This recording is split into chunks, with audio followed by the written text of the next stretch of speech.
Hello दोस्तों, good morning. जितने भी ये छात्र और छात्राएं हैं जो हमारे YouTube चैनल पे हैं, जो वीडियो देख रहे हैं, लाइक कर रहे हैं, सब्सक्राइब कर रहे हैं, उनको बहुत सारे धन्यवाद। आज 3 तारीख है, कल 4 तारीख को होली है। सभी को कल 4 तारीख को कोचिंग बंद रहेंगे। ठीक सुन लिए सबने। और आप लोग को आना है 5 तारीख को। तो आज चलते हैं हम लोग क्लास 10th में जानने का कुछ प्रयास करते हैं। आज डेट है कितना, 3/3/2026। क्लास 10th में क्या बताया जा रहा है? ज्योग्राफी। यानी ज्योग्राफी में भारत का भूगोल। अब भारत का भूगोल में क्या, भारत के आकार और स्थिति, यानी भारत विश्व में कमवें स्थान पर है। भारत विश्व में 7वें स्थान पर है। चलते हैं, कुछ कुछ मुख्य बिंदु जो लिखे हैं उस पर हम लोग गौर करते हैं।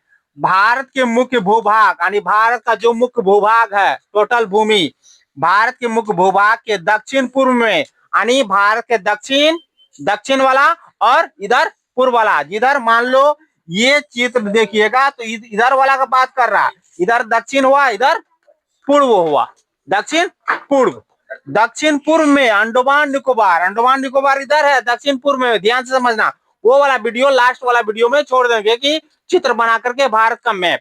सुनिए, अब अंडमान निकोबार द्वीप समूह बंगाल की खाड़ी में स्थित है। पूछेगा अंडमान निकोबार द्वीप समूह कौन खाड़ी में स्थित है, तो बंगाल की खाड़ी में स्थित है।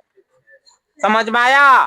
तो दूसरा चलते हैं, भारत के दक्षिण पश्चिम में, भारत के ये वाला भाग हो गया, यहाँ देखिए ध्यान से, भारत के यहाँ आ गया दक्षिण वाला, और इधर क्या आ गया, पश्चिम वाला भाग। तो दक्षिण और पश्चिम वाला भाग ध्यान से देखना। दक्षिण और पश्चिम में क्या है, लक्षद्वीप समूह। पूछेगा लक्षद्वीप समूह कहाँ स्थित है, तो अरब सागर में स्थित है। ध्यान से इसको समझिएगा, बहुत इंपॉर्टेंट क्लास है। अब देखिए, भारत संघ, जैसे भारत राज्य भी है, संघ शासित प्रदेश भी है, भारत संघ राज्य का सबसे दक्षिणतम बिंदु, भारत का दक्षिणतम बिंदु जो इंदिरा बिंदु कहा जाता है। और 2004 ईस्वी में, कब, 2004 ईस्वी में, 2004 ईस्वी में सुनामी की लहरें के कारण समुद्र में जलमग्न या डूब गया। यानी इंदिरा बिंदु जो है ना, 2004 में क्या आया, सुनामी आया और उसमें जलमग्न आया, नहीं डूब गया। फिर पुनः अस्तित्व में हुआ, वो बाद में बताएंगे।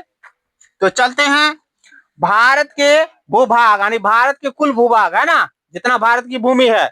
जैसे मान लो ये चित्र हम बना रहे हैं, जैसे देख लीजिए, ये जब मान लो इस चीज को मान रहे हम भारत मान रहे, तो भारत का कुल भूभाग यही ना हुआ, भारत का कुल भूभाग यही हुआ, इसी चीज को मान रहे हैं। अब देखिए, भारत के भूभाग का कुल क्षेत्रफल कितना है। मान लिया किसी भी चीज रहेगा, कोई थाली रहेगा, कोई रसगुल्ला रहेगा, तो उसका क्षेत्रफल होगा ना, उसका क्षेत्रफल होगा ना। तो भारत का कुल क्षेत्रफल लगभग, क्या बोले हैं, लगभग 32.8 लाख वर्ग किलोमीटर है। कितना है, 32.8 लाख वर्ग किलोमीटर है।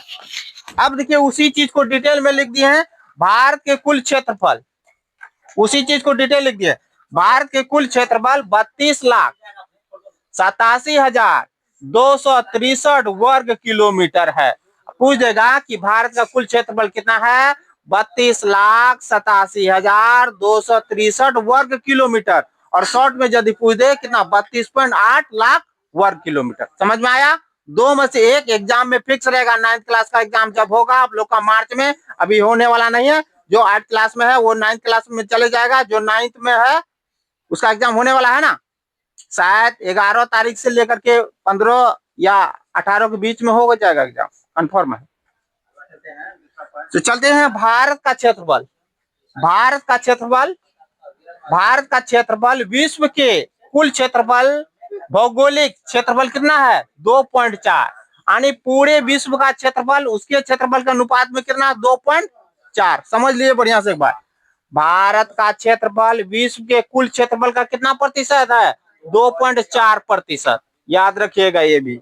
अब ये भारत विश्व में कम्मा बड़ा देश है, 7वां। सबसे बड़ा देश कौन है, रूस, वो बताएंगे नेक्स्ट वाला वीडियो में। उसके बाद क्या, भारत की स्थल स्थल सीमा, स्थल मतलब जहां से आप लोग सूखे वाला भूभाग जाते हैं, स्थलीय सीमा रेखा पूछता है। भारत की स्थलीय सीमा रेखा लगभग कितना है, 15,200 किलोमीटर है स्थल सीमा, जिसको सूखा वाला भाग बोलते है ना, जो बॉर्डर लगा हुआ रहता है। अब उसके बाद क्या है, भारत की स्थल सीमा और समुद्री तट, स्थलीय सीमा को जोड़ देंगे और समुद्री तट रेखा को भी जोड़ देंगे, दोनों को कुल मिलाकर के सीमा रेखा अंडमान और निकोबार द्वीप समूह को भी जोड़ देंगे, और लक्षद्वीप समूह के साथ कितना है, 7,516.6 यानी तो 7,517 किलोमीटर है। इस चीज को नोट कर लीजिएगा, अपने कॉपी में उतार लीजिएगा, जिंदगी में बहुत सारे काम देंगे, कंपटीशन की तैयारी कीजिएगा उसमें भी काम देगा। वीडियो को देखिए, लाइक कीजिए, सब्सक्राइब कीजिए, और जो 9th क्लास के बच्चे हैं वो तो अवश्य ही इसको लिख लीजिएगा, और सावधानी पूर्वक से लिखिएगा कि गलती ना हो। यदि नहीं समझ में आता है, लाइक करें, कमेंट करें, सब्सक्राइब करें।